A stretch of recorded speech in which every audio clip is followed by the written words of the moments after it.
کبھی سوچا ہے کہ آئنسٹائن، ڈاروینچی یا ٹیسلا جیسے عظیم دماغ آخر سوچتے کیسے تھے؟ وہ کچھ خاص ذہنی کوڈز یا مینٹل چیٹ کوڈز استعمال کرتے تھے۔ اس سفر میں ہم انہی خفیہ کوڈز کو ایک ایک کر کے کھولیں گے تاکہ کوئی بھی اپنی سوچ کو غیر معمولی بنا سکے۔ یہ ایک بہت بڑا مغالطہ ہے کہ ذہانت بس پیدائشی ہوتی ہے۔ سچ تو یہ ہے کہ تاریخ کی عظیم ترین شخصیات نے اپنے دماغ کو خاص ٹیکنیک سے ٹرین کیا تھا۔ وہ صرف ہوشیار نہیں تھے، انہیں باقاعدہ تربیت دی گئی تھی۔ تو ہمارا یہ سفر 6 حصوں پہ مشتمل ہوگا۔ ہم اس بنیادی سوال سے شروع کریں گے کہ ذہانت آخر ہے کیا، اور پھر ان عملی طریقوں کو دیکھیں گے جن سے دماغی چھپی ہوئی صلاحیتوں کو باہر نکالا جا سکتا ہے۔ تو آئیے اپنے سفر کا پہلا حصہ شروع کرتے ہیں۔ یہاں ہم اس بنیادی خیال کو سمجھیں گے کہ غیر معمولی سوچ کوئی قدرت کا تحفہ نہیں، بلکہ یہ ایک ایسی مہارت ہے جسے کوئی بھی ٹریننگ کے ذریعے حاصل کر سکتا ہے۔ یہ طریقے کوئی راز نہیں ہیں، بلکہ یہ وہ چیٹ کوڈز ہیں جنہیں تاریخ کی بڑی بڑی شخصیات استعمال کرتی آئی ہیں، اور اچھی خبر یہ ہے کہ انہیں کوئی بھی سیکھ سکتا ہے۔ تو جینیس لوگ گہری اور تخلیقی سوچ کو آخر جگاتے کیسے ہیں؟ آئیے ان کی پہلی کچھ تکنیکوں پر نظر ڈالتے ہیں۔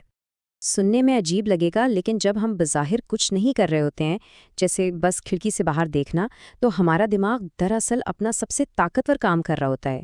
سائنسدان اسے دماغ کا ڈیفالٹ موڈ نیٹ ورک کہتے ہیں۔ آئنسٹائن جیسے لوگ جان بوجھ کر اس حالت میں جاتے تھے۔ وہ اسے اپنے تھاٹ ایکسپیریمنٹس یا سوچ کے تجربات کہتے تھے۔ عام لوگ اسے سستی سمجھتے ہیں، لیکن جینیس لوگ اسے اسٹریٹجک سوچ کہتے ہیں۔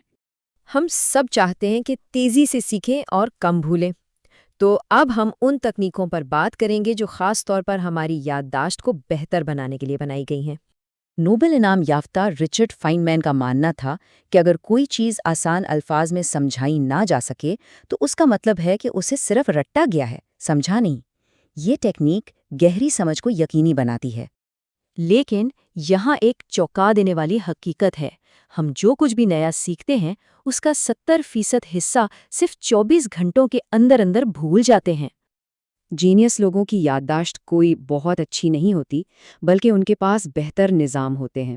وقفے والی تکرار یا اسپیسڈ ریپیٹیشن ایسا ہی ایک سسٹم ہے۔ یہ سائنسی طور پر ثابت شدہ طریقہ ہے جو معلومات کو ہمیشہ کے لیے یاد رکھنے کا سب سے مؤثر ذریعہ ہے۔ اب ہم ان طریقوں پر بات کریں گے جنہیں جینیس لوگ ایسے مسائل کو حل کرنے کے لیے استعمال کرتے ہیں جو دوسروں کو بالکل ناممکن لگتے ہیں۔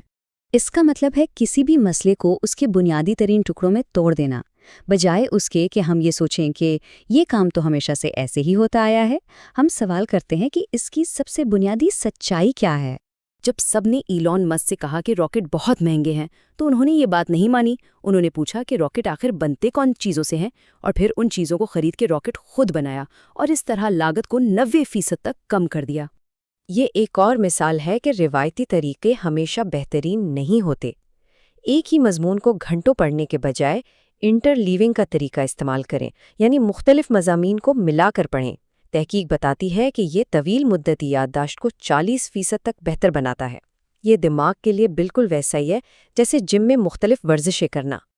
آئیے اب ان چھوٹی چھوٹی روزمرہ کی عادتوں پر نظر ڈالتے ہیں جو مل کر ایک بہت بڑی ذہنی تبدیلی کا باعث بنتی ہیں۔ تو یہ ہیں 5 طاقتور روزمرہ کی عادتیں۔ پہلا، ڈاونچی کی طرح جرنلنگ، یعنی اپنے خیالات کو لکھنا۔ دوسرا، اسٹریٹجک نیند۔ ناسا کے مطابق صرف 26 منٹ کی نیند کارکردگی بڑھا سکتی ہے۔ تیسرا، منفی تصور، جس میں ممکنہ ناکامیوں کے بارے میں سوچ کر خود کو ذہنی طور پر تیار کیا جاتا ہے۔ چوتھا، اپنے شوگے سے باہر سیکھنا، جو سوچ کو وسیع کرتا ہے۔ اور آخر میں 5 آور کا اصول، یعنی ہر روز سیکھنے کے لیے وقت نکالنا، جیسا کہ بل گیٹس اور وارن بفٹ کرتے ہیں۔ اسٹیو جابز کا یہ کال کراس ڈومین لرننگ کے خیال کو بہترین طریقے سے سمجھاتا ہے۔ انہوں نے کالج میں خطاطی سیکھی، جو ان کے کام سے بالکل الگ شعبہ تھا، لیکن برسوں بعد اسی علم نے پہلے میک کمپیوٹر کی خوبصورت لکھائی کو جنم دیا۔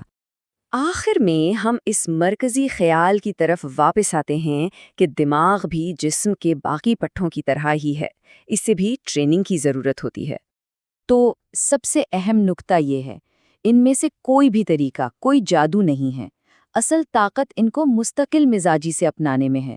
جینیس لوگ اس لیے خاص نہیں تھے کہ ان کا آئی کیو زیادہ تھا، بلکہ اس لیے کہ انہوں نے سیکھنا اور خود کو بہتر بنانا کبھی نہیں چھوڑا۔ انہوں نے اپنے دماغ کو ایک مسل کی طرح سمجھا اور اسے ہر روز ٹرین کیا۔ اب جبکہ یہ سارے طریقے ہمارے سامنے ہیں تو سوال یہ ہے، ہم سب سے پہلے اپنے کون سے ذہنی پٹھے کو تربیت دیں گے؟